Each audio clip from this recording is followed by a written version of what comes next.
कि बटोगे तो कटोगे। अभी 15 मिनट बाकी है। क्या गूंज है? नारे तकबीर, नारे तकबीर। दोस्तों, जैसे कि आप सबको मालूम हुआ कि इस टाइम जो है महाराष्ट्र के अंदर इलेक्शन की तैयारी हो रही है। जी हाँ, यानी कि 20 नवंबर को महाराष्ट्र में जो है इलेक्शन होने वाले हैं। इसमें सभी पार्टी जो है अपने अपने प्रचारों में जुटी हुई हैं। इसी बीच इस टाइम जो है AIMIM के अकबरुद्दीन ओवैसी भी अपनी पार्टी के लिए जो है महाराष्ट्र के अंदर जो है पार्टी का प्रचार कर रहे हैं। इसी प्रचार के बीच उन्होंने कुछ ऐसा बोल दिया है जो कि इस टाइम जो है मीडिया पे काफ़ी ज़्यादा वायरल हो रहा है। जैसे कि आपको मालूम हुआ कि अकबरुद्दीन ओवैसी ने जो है एक बयान आपसे कई साल पहले दिया था, जिसमें उन्होंने 15 मिनट का जिक्र किया था। यानी कि 15 मिनट का जिक्र करने के बाद उन्होंने कुछ भड़काऊ बातें की थी, तो ऐसी ही उन्होंने दोबारा से फिर अपने इस बयान में 15 मिनट का जिक्र किया है। यानी कि फिर उन्होंने बोला है अभी 15 मिनट बाकी रह गए हैं। यानी कि उनका इशारा जो था उसी वाले बयान की तरफ को था। तो दोस्तों, मैं आपके लिए वही वीडियो लेकर आया हूँ कि क्या अकबरुद्दीन ओवैसी ने, आप भी इस बयान को पूरा सुना और देखें क्या अकबरुद्दीन ओवैसी ने बाकी में फिर से 15 मिनट का जिक्र करके भड़काऊ सा एक बयान दिया है, या फिर वो वैसी किसी बात को जो है इशारतन कह रहे थे कि 15 मिनट। और यहीं पर अकबरुद्दीन ओवैसी नहीं रुकते हैं, उन्होंने जो है कई सारे नेताओं को भी जो है लपेटे में लिया। यानी कि कई सारे नेताओं के बातों का भी जवाब दिया। जैसे कि उत्तर प्रदेश के मुख्यमंत्री योगी आदित्यनाथ जी हैं, उनको भी उन्होंने जो है पलटवार किया है। उनके ऊपर भी जो है उनके एक बयान आपने सुना हुआ जिसमें वो कहते हैं बटेंगे तो कटेंगे, इस पर भी उन्होंने जवाब दिया है। और मोदी जी को भी कई सारी बातों को उन्होंने जवाब दिया। तो आप जो है इस बयान को पूरा सुने और देखें कि क्या बाकी में अकबरुद्दीन ओवैसी ने जो भड़काऊ फिर से बयान दे दिया है। तो चलिए इस वीडियो को आप जो है पूरा देखें और बताएं। मिलते हैं लास्ट में। 10 साल पहले भी अगर महाराष्ट्र का रुख किया था तो आपको शेर बनाने के लिए रुख किया था। आज ही मैंने किसी न्यूज चैनल में देखा जिसमें योगी आदित्यनाथ ने अपनी तकरीर में कहा कि बटोगे तो कटोगे। लोग काफी एतराज कर रहे हैं उस बात पर, मगर मैं ये कहूंगा बीफ के नाम पर, मॉब लिंचिंग के नाम पर, घर वापसी के नाम पर, सर पे टोपी पहनने के नाम पर, दाढ़ी पालने के नाम पर जो तुम काट रहे हो, क्या ये तुम्हारी नफरत हिंदुस्तान के सबसे बड़ी अक़लियत से, क्या ये मुल्क को कमजोर नहीं कर रही है? इसका जवाब दो मुझे। अगर हिंदू और मुसलमान को तुम लड़ाओगे, हिंदू और मुसलमानों को नफरत कराओगे, तो क्या यह मुल्क को कमजोर करने के बराबर नहीं है? और अगर मैं कह रहा हूं, मैं अकबर ओवैसी मुसलमान, ला इलाहा इल्लल्लाह मोहम्मद रसूलुल्लाह कलमा पढ़ने वाला मुसलमान इस मुल्क का किराएदार नहीं है। मैं कह रहा हूं नरेंद्र मोदी, ऐ योगी, जितना तेरा हिंदुस्तान है उतना मेरा भी हिंदुस्तान है। हिंदुस्तान न तेरी जागीर है न मेरी जागीर है। हिंदुस्तान हिंदू, मुस्लिम, सिख, ईसाई, पारसी हर मजहब के मानने वालों का है। मजहब भगवान अल्लाह गॉड को नहीं मानने वाले का भी है, किसी एक का नहीं है। हम ये बात कहते हैं तो इनको बुरा दिखता है। अरे इस मुल्क का सबसे बड़ा मसला क्या है? बेरोजगारी।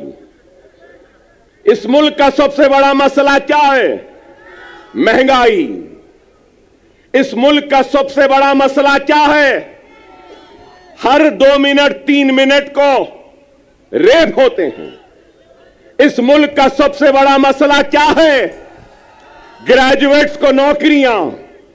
इस मुल्क का सबसे बड़ा मसला क्या है?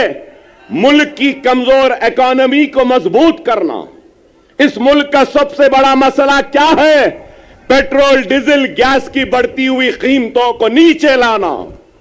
इस मुल्क का सबसे बड़ा मसला क्या है? रुपये की गिरती हुई कदर को ऊंचा करना। आप बताओ, क्या बेरोजगारी को दूर करने कुछ हो रहा है? महंगाई को दूर करने कुछ हो रहा है? क्या बेघर लोगों को घर देने के लिए कुछ हो रहा है? कुछ नहीं हो रहा है। सिर्फ इस मुल्क को मजहब के नाम पर बांटने की बात कर रहे हैं। योगी की तकरीर को मैंने सुना, बटोगे तो कटोगे कहां? उसके बाद कहा कि जात पात की सियासत। अरे जात पात की सियासत बोलने वाले, तू ये क्यों नहीं कहता कि मजहब की सियासत नहीं करनी चाहिए? यह बात क्यों नहीं कहते? ये तो मजहब की सियासत करेंगे, नफरत के बीज को बोते जाएंगे, असल मसाइल से तवज्जो हटाते रहेंगे। अगर कुछ है तो तलाक़ सलासा। अरे तलाक़ सलासा मसला नहीं है, हर मिनट में होने वाला एक रेप, यह हिंदुस्तान का सबसे बड़ा मसला है। एक औरत रात के अंधेरे में घूम नहीं सकती, खेतों में उसकी इज्जत और इस्मत को लुटेरे लूट रहे हैं, यह मसला है।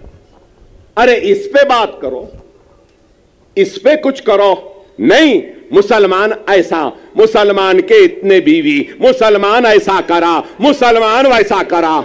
अरे आप बताओ, तलाक़ सलासा हो गया, सीएए एनआरसी। पार्लियामेंट में थे इम्तियाज जलील साहब, हर मसले पर। अरे आप बताओ, आज मैं यहां खड़े होकर कह रहा हूं, जिम्मेदारी के साथ कह रहा हूं, मजलिस इत्तेहादुल मुस्लिमीन के एक जिम्मेदार लीडर की हैसियत से कह रहा हूं और ये ऐलान कर रहा हूं कि मराठा समाज के लिए जो रिजर्वेशन की तहरीक चला रहे हैं, उनके लीडर, मैं उनसे कहूंगा, हमारा पूरा साथ आपके साथ है, हमारा पूरा ताउन आपके साथ है। उठो और एक हो जाओ। अगर तुम एक नहीं होंगे तो याद रख लो, तुम्हारा वजूद खतरे में है। यही जोश, यही वलवला, यही उठना 20 तारीख का दिन है। उठोगे ना? उठोगे ना?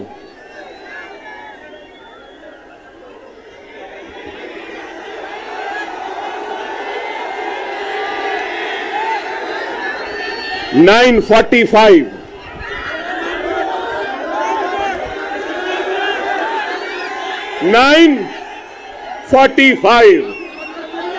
कैंपेनिंग का टाइम 10 बजे। अभी 15 मिनट बाकी है।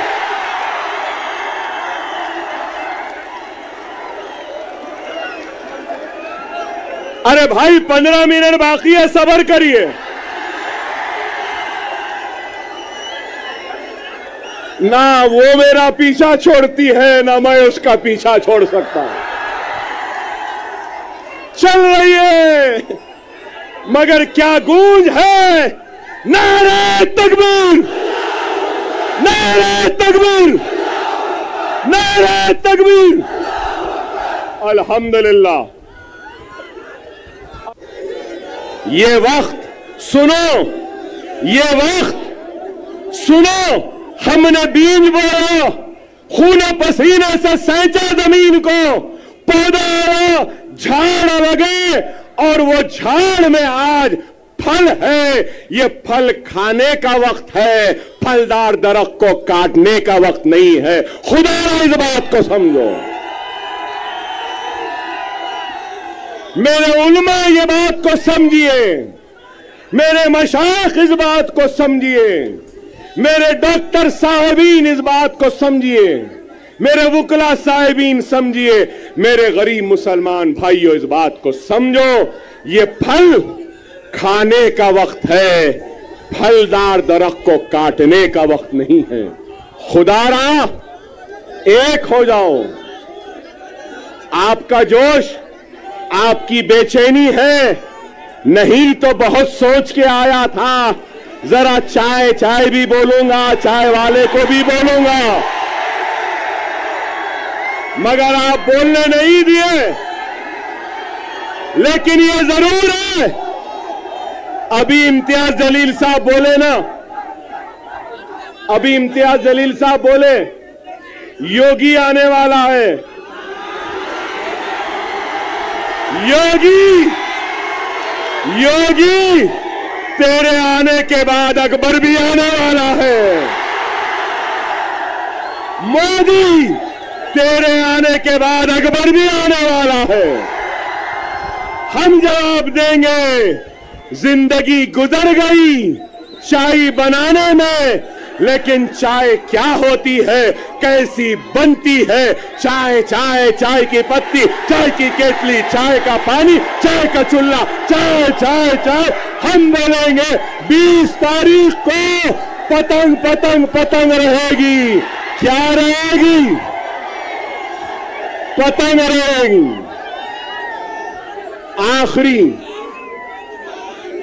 आखिरी अहम बात, आखिरी अहम बात, 10 साल के बाद आया था, अल्हम्दुलिल्लाह जोश तो आज भी है बाकी। 10 साल बाद आया, लेकिन वलवला आज भी बाकी है। 10 साल बाद आया, मगर तुम्हारे जोश ने मुझे और जवान बना दिया। वादा है, वादा है, महाराष्ट्र की सियासत में इम्तियाज जलील और दूसरों के साथ अकबरुद्दीन ओवैसी भी अब खांधे से खांधा मिलाकर खड़ा रहेगा। औरंगाबाद हो, नांदेड़ हो, उस्मानाबाद हो या शोलापुर हो या मुंबई हो, अब अकबरुद्दीन ओवैसी आता रहेगा, जाता रहेगा, हर ओर पर नजर डालेगा। जिंदगी में मैंने कभी भी वोट नहीं मांगा। मैं 6 इलेक्शन जीत गया। कितने? 6। अब 30 बरस होते हैं। मगर आपसे कहूंगा, आप इस इलेक्शन में मजलिस के साथ साथ इम्तियाज जलील और नासिर साहब के साथ साथ और हमारे दलित भाई के साथ साथ आप अपना वोट अकबर ओवैसी को भी दे रहे हो। आपकी हर तकलीफ में अकबर ओवैसी आएगा, आपके हर दुख में आएगा, आपके साथ रहेगा। इंशाअल्लाह ताला हम 20 तारीख को आसमान में सिर्फ पतंग पतंग पतंग पतंग पतंग पतंग पतंग रहेगी। नारे तकबीर, नारे तकबीर, नारे तकबीर। हिंदुस्तान, हिंदुस्तान, हिंदुस्तान। हम सब एक हैं, हम सब एक हैं और हम सब एक रहेंगे। औरंगाबाद हमारा था, हमारा है, हमारा रहेगा। वाखिरुल दाअवाना अल्हम्दुलिल्लाह रब्बिल आलमीन। तो आपने देखा किस तरीके से अकबरुद्दीन ओवैसी ने जो बयान दिया है, इसमें उन्होंने कई सारी बातें बोली हैं, जैसे कि 15 मिनट का जिक्र किया और और भी कई सारी बातें इन्होंने कई सारे नेताओं को जवाब दिए हैं अपनी इलेक्शन के प्रचार के दौरान। यहीं पर जो है इम्तियाज़ जलील भी थे इसी स्टेज पे, और कई सारे और भी जो है इस और भी कई सारे इस पार्टी के नेता जो थे, इनकी पार्टी के नेता यहीं पर बैठे हुए थे। दोस्तों, तो आपको कैसी लगी वीडियो, और क्या आपको लगता है कि वाकई में अकबर बिन उवैसी ने फिर से एक बार भड़काऊ बयान दे दिया है? अगर आपको जैसा भी लगता है आप जो है अपनी राय कमेंट में ज़रूर दीजिए। और चलिए फिर इस वीडियो करते हैं यहीं पे ख़त्म, और मिलते हैं किसी नेक्स्ट वीडियो। तब तक के लिए खुदा हाफिज़, बाय बाय।